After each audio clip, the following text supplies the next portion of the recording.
So, what if I told you that a financial problem brewing halfway around the world could actually reach out and touch your mortgage, your car loan, even your retirement savings? Well, that's exactly what we're going to unpack today. We're connecting the dots between a massive debt bomb in Japan and, believe it or not, the money in your wallet. It's easy to think, hey, that's their problem, right? But the financial shockwaves we're about to explore could already be hiding in plain sight, maybe in your investment portfolio or your 401k, and the whole thing starts on the other side of the Pacific Ocean. Take a look at this number, $1.2 trillion. That's how much U.S. government debt Japan holds. They're not just some major player, they are America's single largest foreign creditor.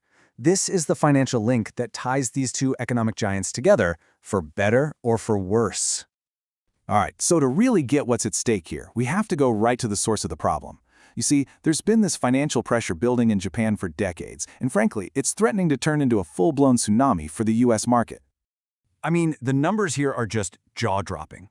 Japan's public debt has ballooned to 234% of its entire economy. That's almost double the U.S. ratio, and by far the highest in the developed world. To put that in perspective, it's like you personally having a debt that's more than twice your entire yearly salary. It's just massive. Now, this didn't happen overnight. It all kicked off back in 1991 when Japan's huge economic bubble just popped. That started what they call the lost decades. For 30 straight years, they've been fighting off deflation and a shrinking population by keeping interest rates near zero and just printing tons of money. It was like a long-term painkiller for the economy, but it also created one of the biggest financial time bombs in modern history. So how does Japan's domestic issue become a global headache? Well, it's all because of this key financial engine that connects that ticking time bomb to, well, pretty much the entire global financial system. It's a huge multi-trillion-dollar bet called the yen carry trade.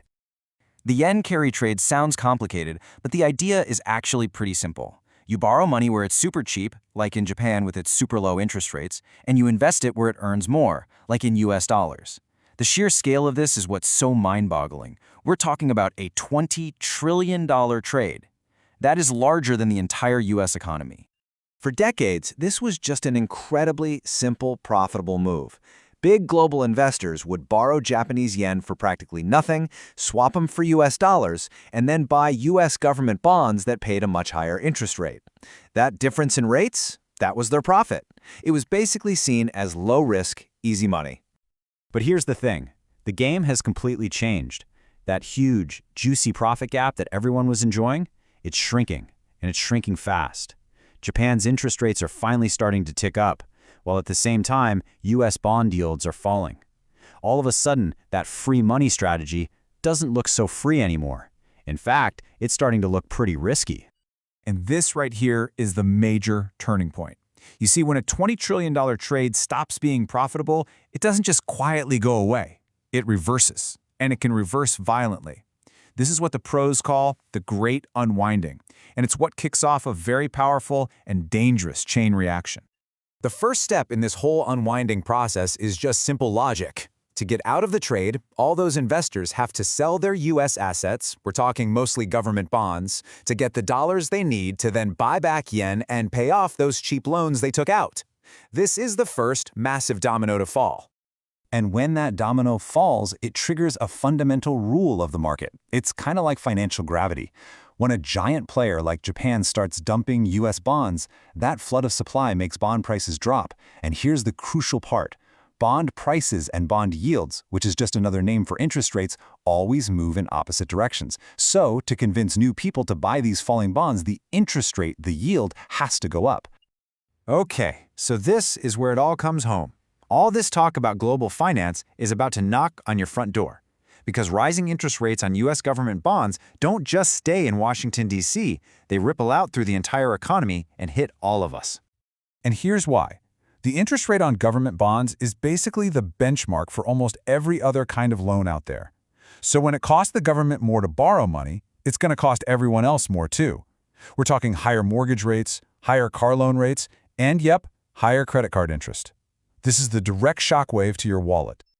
Now, an environment this turbulent always creates very clear winners and losers. Some parts of the market get really vulnerable, while others can actually become safe places for investors to hide out. So let's break down what that might look like. Historically, in times like these, things like energy and precious metals, like gold, tend to do pretty well because they're seen as real stores of value. You might also see strength in companies with really powerful brands, the ones that can raise prices and not lose customers. And finally, discount stores often do great because no matter how tough things get, people still need the basics. On the flip side, the sectors that get hit hard are the ones that are sensitive to higher borrowing costs. Think companies with tons of debt on their books. Obviously, any banks that are deeply tangled up in this yen carry trade are exposed. You'd also expect luxury goods to take a hit as people cut back, and tech companies that don't have a really strong, unique advantage could struggle. So this historic $20 trillion financial unwinding, it might already be starting. Which means the most important question for all of us isn't if it's going to happen, but rather, is your portfolio ready to handle the shockwaves when it does? That's the question we all need to be asking ourselves.